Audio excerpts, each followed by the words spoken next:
La clase de hoy es hiperandrogenismo, síndrome de ovario poliquístico, metrorragias y amenorreas. ¿Sí?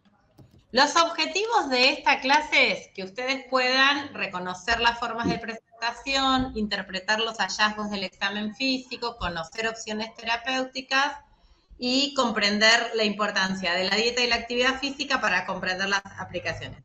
Cuando ustedes tienen los objetivos pedagógicos, es también lo que los tiene que orientar en la lectura de qué es lo que pretendemos con esta clase. Entonces, cuando ustedes estudien, cuando ustedes repasen, vuelvan a los objetivos pedagógicos para saber si ustedes son capaces de responder a eso. ¿Sí? Después ustedes van a tener en la primera parte del Power, yo la dividí en dos, en síndrome de ovario poliquístico e hirsutismo. Una parte muy importante que ustedes tienen que saber de síndrome de ovario poliquístico es que no hay un test para realizar diagnóstico, a diferencia de otras patologías. ¿Ustedes saben qué es un síndrome? Es el conjunto de signos y síntomas. Es el conjunto de signos y síntomas, perfecto. Entonces, si hay algo que es un síndrome que tiene signos y que tiene síntomas, ¿sí? Como los síntomas tienen que ver con subjetividades, no hay test que realice el diagnóstico. Eso es importante para entenderlo, porque entonces todas las presentaciones sindromáticas van a ser absolutamente diferentes para cada una de las personas. Con lo cual, este síndrome, como otros, tiene muchas controversias en la definición, ¿sí? ¿Cuál es la definición que elegimos para ustedes? Uno es que es un trastorno endocrino metabólico heterogéneo en la presentación clínica, que tal vez tiene un origen genético, pero que también está influido por factores ambientales como la nutrición y la actividad física. ¿Qué quiere decir esto? Que es un síndrome que va en aumento por toda la complejidad de los factores ambientales, ¿sí? Y va en aumento también porque hay más reconocimiento de esto como una alteración, ¿sí? Y es el trastorno endocrino más frecuente en la mujer en edad reproductiva. Después ustedes, ¿sí? Van a tener este cuadro que habla de todas las causas que tienen de hiperandrogenismo. El síndrome de ovario poliquístico no es sinónimo de hiperandrogenismo, ni el hiperandrogenismo es sinónimo de síndrome de ovario poliquístico. Ahora, el síndrome de ovario poliquístico requiere que haya hiperandrogenismo para su definición, ¿sí? Para su diagnóstico. Pero dentro de las causas de hiperandrogenismo hay otras que no son el síndrome de ovario poliquístico y eso es muy importante. ¿Por qué es muy importante? Porque el motivo de consulta más frecuente o el hallazgo más frecuente en síndrome de ovario poliquístico es el hiperandrogenismo. Es un motivo de consulta muy frecuente y cuando ustedes diagnostican a una persona con hiperandrogenismo, lo primero que tienen que pensar es en síndrome de ovario poliquístico, pero tienen que poder descartar todas estas otras patologías de hiperandrogenismo. El síndrome de ovario poliquístico de causa ovárica, pero los hiperandrogenismos renales, exógenos, asociados con otras enfermedades. Entonces, este cuadro es muy importante para que ustedes puedan poder pensar más allá del síndrome de ovario poliquístico. ¿Sí? Luego de esto, ustedes van a tener cómo se diagnostica el síndrome de ovario poliquístico. Y aquí yo le puse 3 criterios diagnósticos diferentes. Uno, que es el diagnóstico del NIH, ¿sí? Que habla de, bueno, para que sea un SOP, tiene que haber hiperandrogenismo y o hiperandrogenemia, ¿sí? O sea, que se exprese como hiperandrogenismo o que se detecte hiperandrogenemia sérica y anovulación, ¿sí? Según los criterios de Rotterdam, es oligo o anovulación, signos clínicos y bioquímicos de hiperandrogenismo y los criterios de Rotterdam. Profe, no se cambió la página. ¿Está en definición o es ahí donde está? No, estoy en diagnóstico. A ver, vamos de vuelta.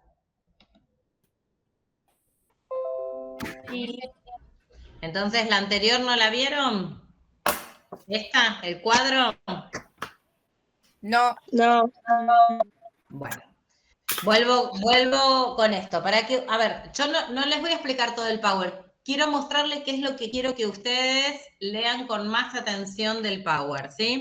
No. Tenemos la definición, todas las causas de hiperandrogenismo y ahora sí el diagnóstico. Y les decía que hay 3 criterios diagnósticos diferentes, ¿sí? Uno que hablaba solo del hiperandrogenismo y la hiperandrogenemia más la anovulación, otros que le incorporaba estos signos clínicos bioquímicos y a la oligo o anovulación tener ovarios poliquísticos por ecografía, y un tercer criterio diagnóstico que es de la Sociedad de Exceso de Andrógenos, que hablaba de ovario poliquístico, oligo o anovulación e hiperandrogenismo, ¿sí?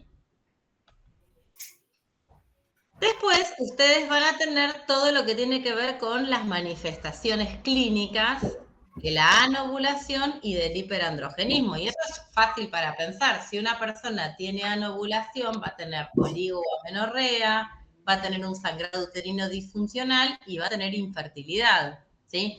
Cualquiera de estas causas, ¿sí?, puede ser la primera de consulta, ¿sí? Después van a tener todas las manifestaciones clínicas del hiperandrogenismo: seborrea, acné, alopecia, hirsutismo, engrosamiento de la voz, clítoromegalia, ¿sí? Ahora vamos a ver cómo diagnosticamos el hirsutismo. Luego pueden o no tener acantosis pigmentaria y ovarios aumentados de tamaño de aspecto poliquístico en la ecografía. ¿Está bien? ¿Qué es el hirsutismo? ¿Aumento de vello anormal? ¿Qué es la anormalidad? ¿El aumento por el volumen o que esté en lugares que no debería estar? Que estén en lugares que no deberían estar.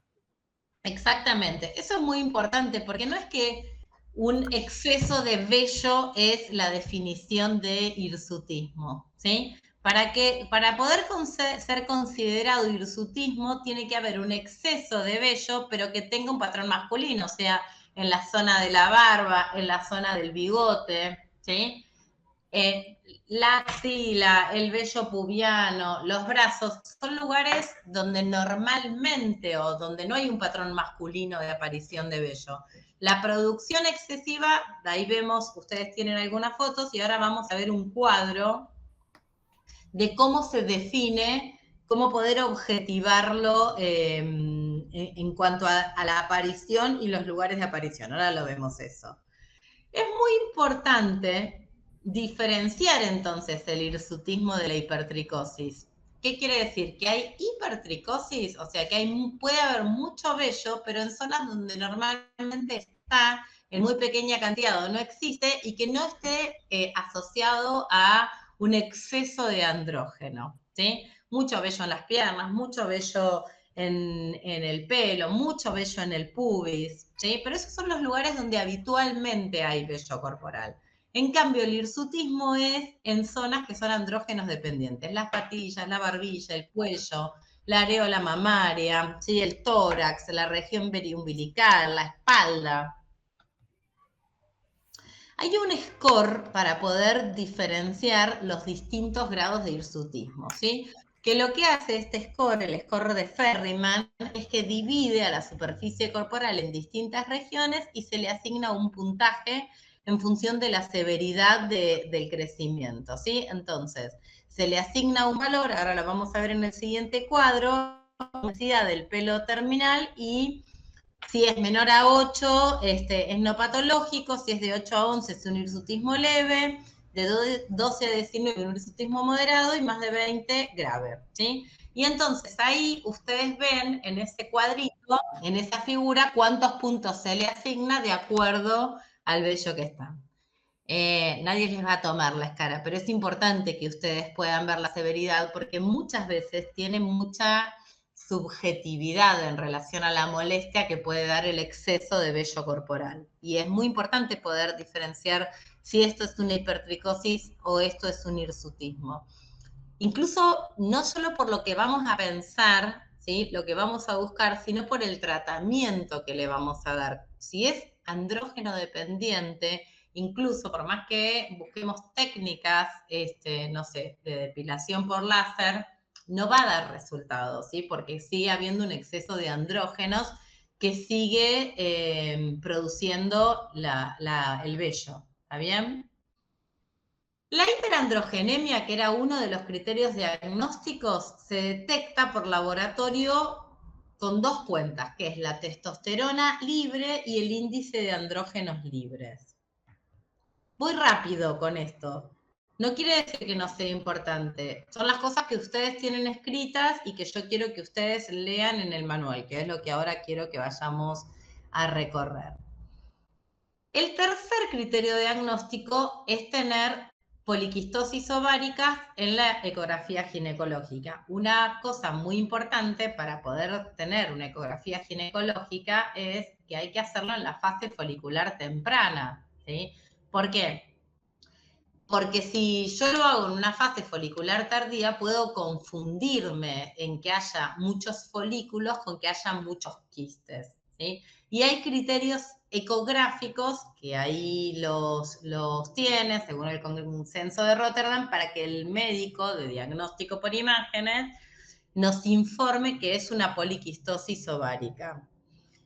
Hay algo que es muy importante, que es esto que yo les digo, que la distribución de los folículos en collar de perlas quiere decir que hay muchos folículos, no que sea una poliquistosis. Por eso es muy importante cuál es el momento en el que le realizamos la ecografía. Dentro de lo del síndrome de ovario poliquístico, lo más frecuente, ¿sí?, es, ¿se acuerdan que yo les había dicho que en la definición es un síndrome endocrino metabólico? Es que está asociado a otras cosas como la insulinoresistencia, ¿sí?, con hiperinsulinismo y a la obesidad. Esa es, en general, cómo está presente toda la asociación de síndrome de ovario poliquístico. Luego de esto, tenemos que tratarlo al síndrome de ovario poliquístico. No es lo mismo si una persona desea o no desea tener un embarazo en el próximo. Si no quiere embarazarse en el mediano plazo, el tratamiento es con anticonceptivos orales y con antiandrógenos. No es cualquier anticonceptivo oral, sino aquellos anticonceptivos orales que tengan combinado un estrógeno con un progestágeno que sea antiandrogénico. Los van a ver en farmacología, pero para que ustedes tengan para que puedan ir viendo, por ejemplo, la ciproterona, el dienogés, la drospirenona, ¿sí?, son progestágenos que además del efecto progestágenos tienen un efecto antiandrógeno. Y si no, se puede tratar directamente con antiandrógenos, como la espironolactona, que es un diurético, ahorrador de potasio, la flutamida, el finasteride, que se utilizaba para la alopecia, para la hipertrofia prostática benigna. ¿Vamos bien? O sea, profe, que esta patología se pueden tratar con esos dos métodos, el anticonceptivo bioral y antiandrógenos. Y antiandrógenos si la persona no desea fertilidad. Ajá, si no desea embarazarse en el mediano plazo. ¿Sí? Ahora, si desea embarazarse, ¿sí?, hay que poder inducirle la ovulación, porque una de las cosas que les pasan a las personas con síndrome de ovario poliquístico es que tienen oligoovulación o anovulación, entonces no van a quedar embarazadas naturalmente, ¿sí? Hay que poder inducir la ovulación con clomifeno, ¿sí?, o con gonadotrofinas exógenas, y entonces lo que uno trata no es el síndrome de ovario poliquístico, sino lo anovulatorio en alguien que tenga deseos de fertilidad. El citrato de clomifeno, ¿sí?, es un inductor de la ovulación que se usa para los tratamientos de fertilidad, por síndrome de ovario poliquístico o por otras cosas, o por otras causas de anovulación o de oligoovulación. ¿Está bien? Va muy rápido, profe. Voy muy rápido. Sí, esperen que vuelvo para acá un poquito. Voy muy rápido porque es un embole dar clases virtuales, no, además. Porque en realidad no les quiero repetir todo el Power. Lo que quiero es que ustedes se detengan a leer estas cosas del Power. Esto, yo no pretendo que ustedes retengan todo esto en el Power, pero que lo lean con atención, vuelvo, y que lean el manual. El manual tiene muchas cosas que son muy interesantes en relación ahora lo vamos a ver, al diagnóstico, a qué pedir, a cómo interpretarlo. Después tiene más profundidad en relación al tratamiento, que no es lo que yo pretendo que ustedes sepan ahora, ¿sí? Pero ahora lo vamos, entonces voy rápido presentándoles el Power, no para que esta sea la única vez que ustedes vean el Power, sino para que vuelvan a leerlo con atención y volvemos al manual, ¿está bien? Esta es la primera parte que ustedes van a encontrar en el Power, que es síndrome de ovario poliquístico. La segunda parte tiene que ver con amenorreas y metrorragias. Para que ustedes no se asusten, nosotros vamos a ver en los siguientes encuentros también amenorreas y metrorragias. Así que esto es una introducción, vamos a ver un poco más profundamente amenorrea y un poquito menos metrorragias. ¿Qué es la amenorrea para ustedes? La ausencia de menstruación. ¿Por cuánto tiempo? Muy bien, la ausencia de menstruación, ¿en qué momento y por cuánto tiempo? 3 meses. ¿Alguien dijo 3 meses? ¿Y qué más dijeron? No las escuché. Sí. Un periodo prolongado, profe. Algo importante es, cuando no hay sangrado menstrual, ¿sí? Puede haber una patología, también puede ser una manifestación clínica del embarazo, ¿no? Una de las primeras causas, cuando alguien tiene amenorrea, la primera causa de amenorrea es el embarazo, ¿sí? Entonces, ante una persona que tiene amenorrea, es muy importante descartar o confirmar que una persona esté o no embarazada, ¿sí?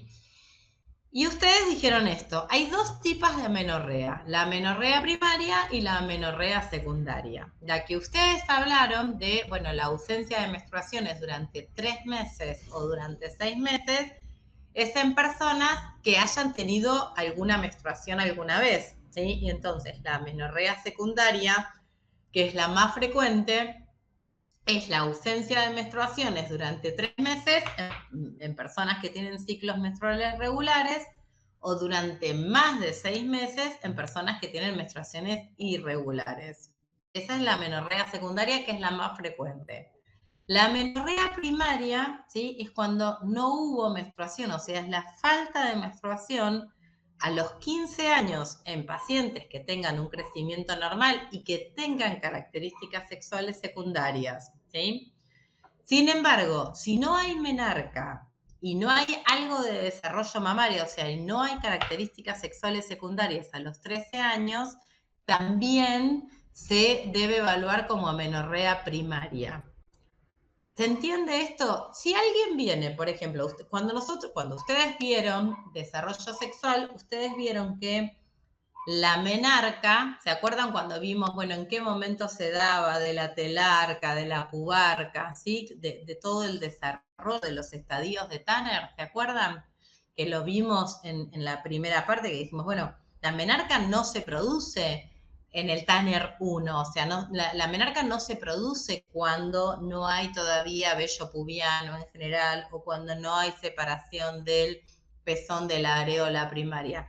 Hay caracteres sexuales secundarios que se desarrollan previo a la menarca y que nos permite esperar. Si tenemos a alguien de 13 años, de 14 años, pero que tiene desarrollo de caracteres sexuales secundarios, yo espero hasta los 15 años, y esto está muy relacionado también con la edad del desarrollo hereditario de sus madres, ¿sí? Ahora, si yo tengo una persona de 13 años que no tiene ninguna característica sexual secundaria, que no tiene nada de desarrollo sexual que secundario, no tiene vello, no tiene aumento no tiene aumento de las glándulas mamarias, no solo vello púbico, no tiene vello axilar, no tiene flujo, tengo que estudiarla antes como una amenorrea primaria. Si va teniendo todo esto, puedo esperar hasta los 15 años. ¿Se entiende? Esto es un motivo de consulta muy frecuente, que es todavía no menstruó, ¿qué hago? ¿Hasta qué momento espero? Hasta los 15. Hasta los 15. ¿Sí? Hasta los 15 si hay desarrollo de otros caracteres sexuales.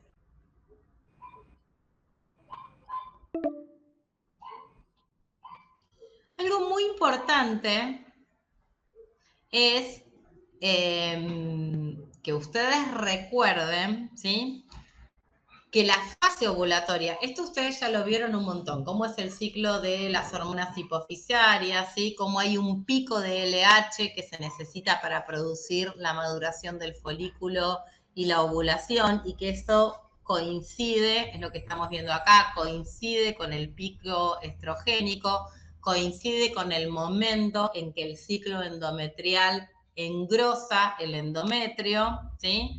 Estamos en la mitad del ciclo para poder después realizar la descamación. Por eso es que yo les decía esto, que la ecografía para descartar o para confirmar síndrome de ovario poliquístico tiene que hacerse en esta etapa, en la etapa folicular. ¿Por qué? Porque si yo lo hago en la fase lútea puedo confundirme, y esto era la imagen que se veía en Collar de Perlas, que es el óvulo, ¿sí?, con los folículos que conforman el cuerpo lúteo. Entonces, la fase ovulatoria coincide con el pico estrogénico que va precedido por el pico de LH. Esto es lo que ustedes ya vieron en salud sexual y reproductiva. ¿Sí? Estamos repasando, ustedes me ponen deditos. La amenorrea secundaria, que es la más frecuente, ¿sí?, tiene distintas causas. Lo más frecuente es que la amenorrea secundaria sea por causa hipotalámica, ¿sí?, luego ovárica, luego hipofisaria, uterina y otras. ¿Qué causas se le ocurren a ustedes que pueden ser, qué causas hipotalámicas, qué causas ováricas, qué causas hipofisarias o qué causas uterinas puede haber de amenorrea? ¿Qué se les ocurre? ¿En ovárica puede ser ciclo irregular? Bueno, pero el ciclo irregular es una manifestación de qué causa ovárica. Como el ciclo irregular se van a presentar, pero ¿cuál podría ser la manifestación de la causa ovárica? ¿Pólipos ováricos? A ver, para que haya es muy raro que haya un pólipo ovárico. ¿Por qué es raro? Porque el ovario, ¿sí?, es un tejido que no es adenomatoso. Entonces es raro tener un pólipo ovárico. Por ejemplo, los tumores de ovarios, el cáncer de ovario en general no se manifiesta como pólipo. Bueno, muy bien, tienen primera tarea de este encuentro, ¿sí? Busquen causas de amenorrea secundaria. Acá tienen algunas igual, miren qué buena que fuiste, ya tienen ayuda. Insuficiencia ovárica, hiperprolactinemia, ovario poliquístico, anomalías congénitas, agenesia vaginal, himen imperforado. ¿Cómo evaluamos? Acá tienen cómo evaluamos una amenorrea. Los antecedentes heredofamiliares en relación a esto que yo les decía, ¿sí?, cuál fue la edad de la menarca, de la madre biológica, de las hermanas, antecedentes personales, antecedentes sobre la función menstrual, fecha del primer día del periodo menstrual, frecuencia, regularidad, duración. Entonces, quiero que ustedes pregunten de qué les habla la frecuencia del ciclo, ¿sí? ¿Qué quiere decir si el sangrado es muy abundante o poco abundante? ¿Qué quiere decir si el sangrado dura 10 días o dura 2 días? ¿En qué les hace pensar una cosa o la otra? ¿Se entiende? Esto puede ser una pregunta de parcial. ¿Qué pregunto ¿Qué espero encontrar y qué hago con lo que encuentro? Después van a tener todo, miren, acá ya tienen las causas. Todo lo que tiene que ver con el examen físico. Por ejemplo, si una persona tiene trastornos hipofisarios, ¿sí? Puede que también tenga galactorrea. ¿Qué es la galactorrea? Es un aumento de la producción de secreción en la parte del pecho. Exactamente, es secreción por la glándula mamaria, ¿sí? Entonces, una persona que tenga un trastorno hipofisario puede tener galactorrea, puede tener cefaleas, puede tener defectos del campo visual, ¿sí? Esos defectos del campo visual los puede tener porque cuando hay un tumor en la hipófisis se apoya sobre el quiasma óptico y puede dar visión doble, ¿sí? Puede haber fatiga, aumento de peso, intolerancia al frío y entonces sospechar hipotiroidismo. Puede haber al revés, palpitaciones, nerviosismo, temblores y sospechar hipertiroidismo, ¿sí? Puede haber acné, hirsutismo y agraviamiento de la voz y entonces pensar en un síndrome de ovario poliquístico por exceso de andrógenos.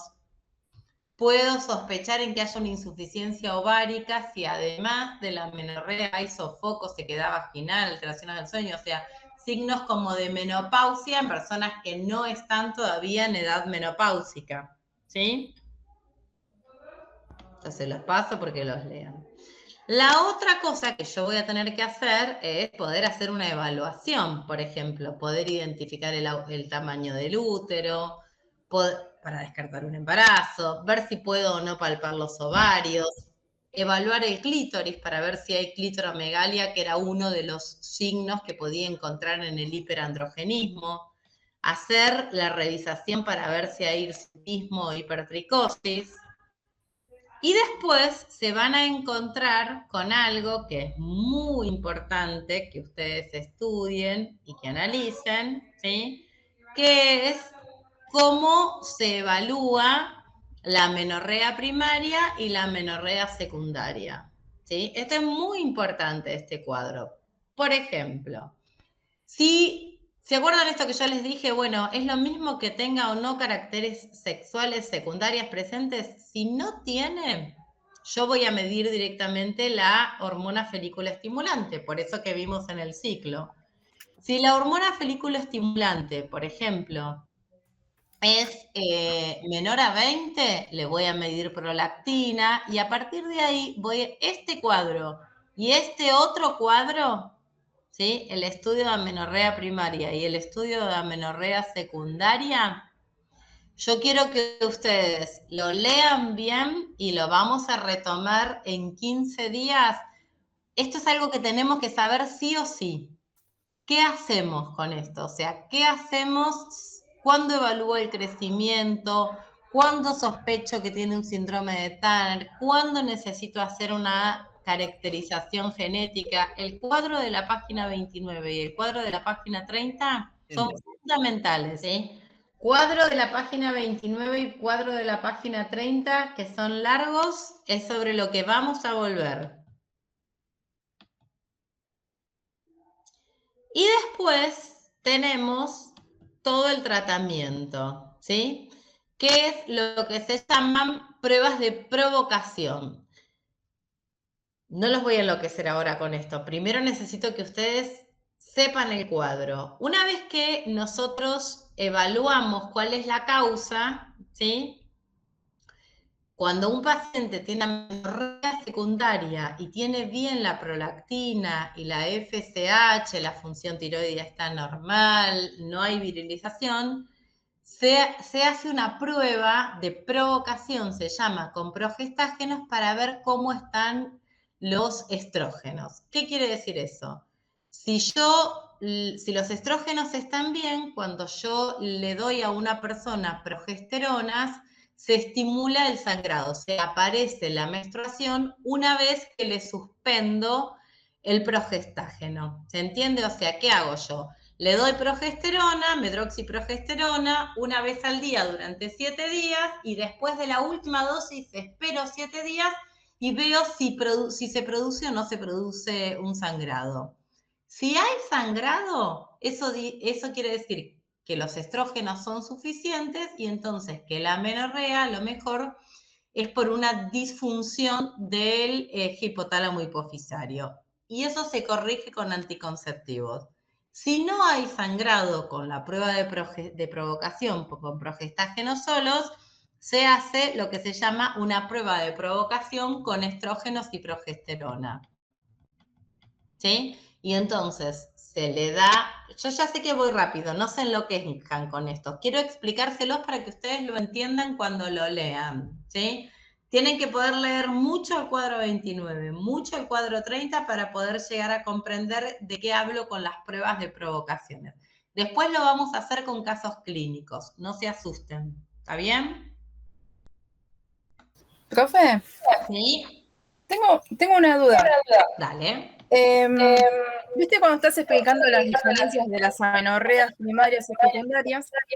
Después pasás a una diapo que dice etiología. ¿Esas etiologías son de las amenorreas secundarias? Sí. Bueno, de y en el caso de síndrome de cuadros, perdóname, ¿la de los cuadros me decís? No, en la la anterior. Sí, okay. En la diapo 24 dice etiología. Sí. ¿Esa etiología es de las amenorreas secundarias? Esa etiología es de la disgenesia gonadal, en realidad. Vieron que acá en la 23 yo les dije que puede haber, claro, amenorrea secundaria por causas hipotalámicas, ováricas, hipofisarias, uterinas u otras, ¿sí? Una de esas causas es la gonadal, que es la ovárica, ¿sí? Dentro de la disgenesia gonadal está el síndrome de Turner.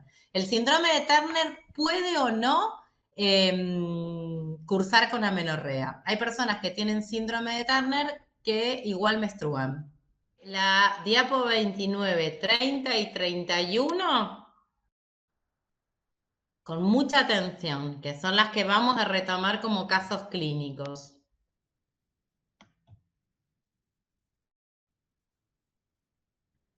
Muy bien.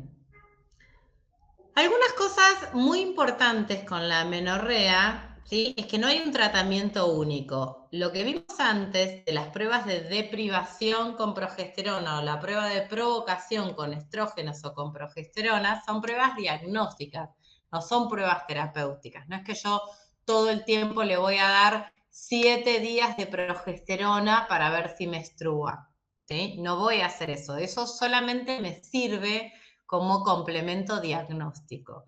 Entonces, no hay un tratamiento único en la amenorrea, primero porque hay muchas causas de amenorrea y además porque el tratamiento está dirigido a lo que, a qué es lo que yo quiero o que la paciente necesita en realidad resolver.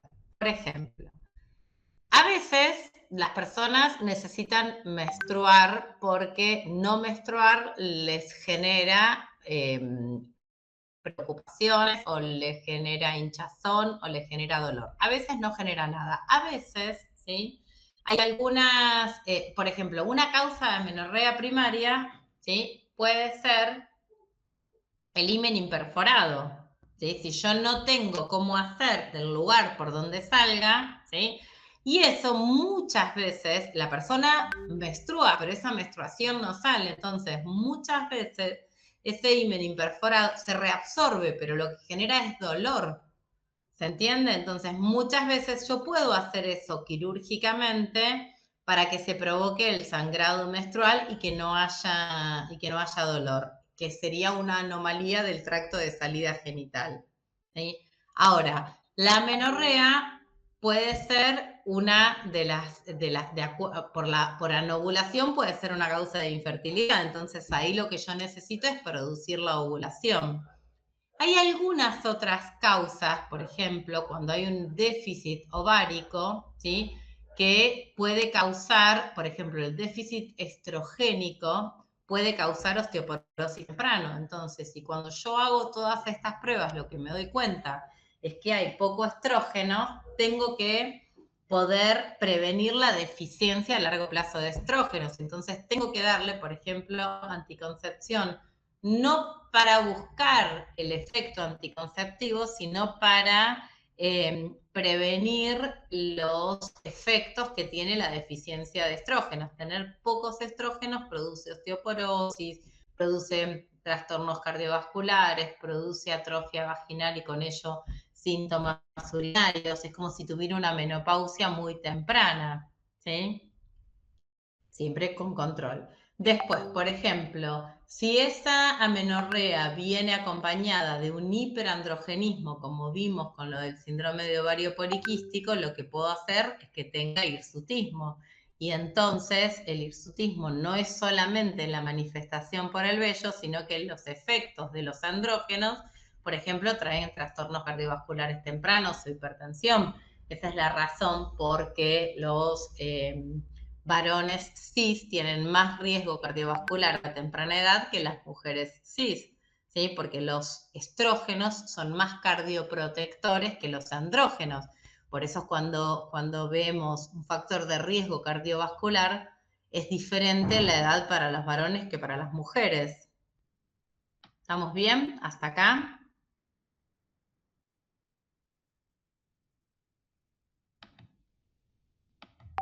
¿Sí?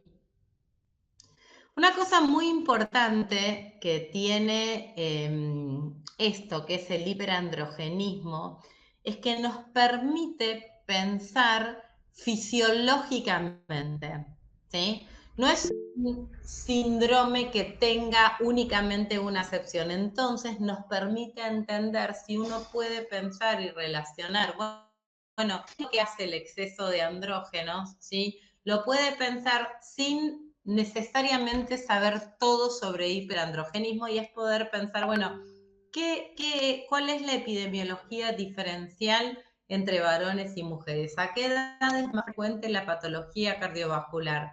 ¿Por qué en el momento de la menopausia se iguala el riesgo cardiovascular para hombres o para mujeres? ¿Con qué tiene que ver? Bueno, tiene que ver con el déficit de estrógenos. Y entonces, si eso tiene que ver con el déficit de estrógenos, si yo tengo un déficit de estrógenos a edades tempranas, voy a tener los mismos riesgos. Entonces, lo puedo pensar a partir de la fisiología endocrinológica, ¿sí? Hay conceptos claves de amenorrea, ¿sí? Que tiene que ver con esos cuadros. Por ejemplo, en la amenorrea primaria sin caracteres sexuales secundarios, ¿sí? En general es causada por un trastorno genético que produce una disfunción ovulatoria. La segunda cosa importante de la amenorrea es siempre hay que descartar el embarazo en una amenorrea primaria o en una amenorrea secundaria. En una amenorrea primaria, a veces por causas de abuso sexual infantil, ¿sí? Las amenorreas primarias hay que evaluarlas distintas a las amenorreas secundarias. Ahora, si una persona tiene una amenorrea primaria, o sea, nunca menstruó, pero tiene caracteres secundarios, sexuales secundarios, ¿sí?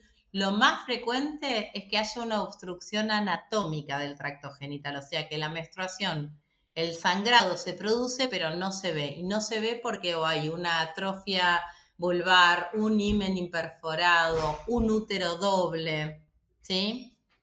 Si una persona tiene signos de virilización, hay que investigar alguna afección que cause un exceso de andrógenos. Lo que vimos antes, el síndrome de ovario poliquístico, un tumor suprarrenal secretor de andrógenos, un síndrome de Cushing, descartar fármacos androgénicos, ¿sí? Y si una persona tiene signos de deficiencia de estrógenos, que son los signos de la menopausia, sofoco, sudores, sequedad, atrofia vaginal, lo que tenemos que investigar es una insuficiencia ovárica primaria o causas de amenorrea hipotalámica funcional. Estos conceptos claves, estos 6 conceptos claves, es un resumen de los 2 cuadros muy importante de entender.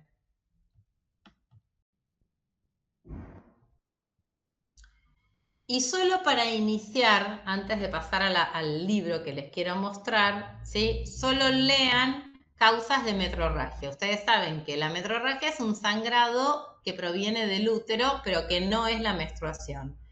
La primera clasificación tiene que ver con la edad, neonatal, infancia, adolescencia, posmenopausia. Van a tener cómo son las características de acuerdo al momento en el que, esperen que hay alguien que quiere unirse. Cómo se diagnostica. Acá ni me meto porque esto todo lo vamos a ver después, ¿sí? El diagnóstico diferencial. Esto no me meto ahora. Quiero meterme con ustedes en otra cosa. ¿Qué es esto? Esperen que salgo de acá. Este manual MSD, que se los recomiendo para bajárselos a ustedes al celu, hay una versión para profesionales y hay una versión para pacientes, ¿sí? Y entonces ustedes acá tienen temas médicos, procedimientos, exámenes. Cuando ustedes ven, por ejemplo, yo les busqué acá amenorrea, además tienen temas que ya vimos, sangrado uterino anormal, dismenorrea, congestión pelviana, síndrome de ovario poliquístico, fallo ovárico primario. Es muy interesante, síndrome premenstrual, ¿sí? Y de este tema en particular, a mí me gusta cómo está la fisiopatología, la etiología, la evaluación, el tratamiento, ¿sí? Y entonces, acá ustedes van a encontrar el diagnóstico, ¿sí? ¿Por qué se produce la amenorrea? ¿Cuál es el rol de la hormona folículo estimulante, luteinizante? ¿Qué hace el estrógeno? ¿Qué hace la progesterona? ¿Cómo es el ciclo menstrual normal? Que es lo que vimos ahora. ¿Cuáles son las causas de amenorrea, primaria o secundaria, la disgenesia y demás? ¿Sí? De cada uno de esos, cómo diagnosticar, y tienen algunos dibujitos, por ejemplo. Ustedes están viendo el recorrido por el libro, ¿no? Sí, sí. Perfecto. Cuando ustedes se paran en síndrome de Turner, ¿sí? Tienen, por ejemplo, más información del síndrome de Turner. Y entonces tienen fotos,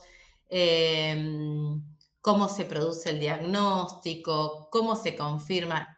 Y entonces es muy interesante para mí cómo está desarrollado amenorrea en el MSD.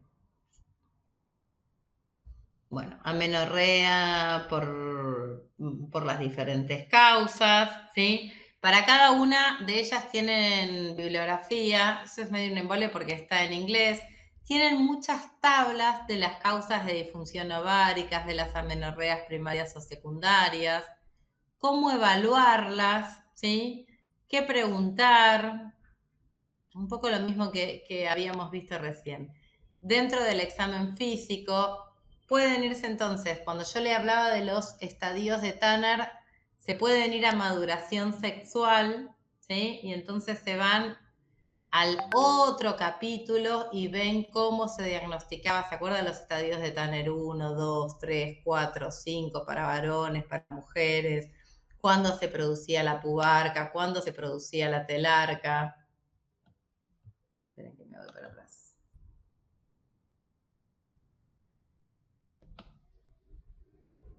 ¿Sí?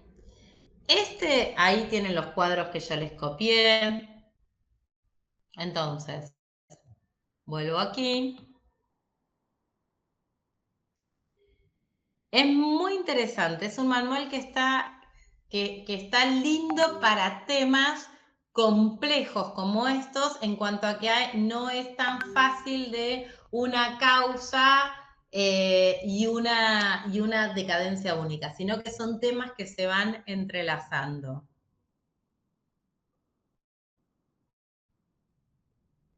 Si ustedes se saben todo el manual MSD, ya son médicas y médicos.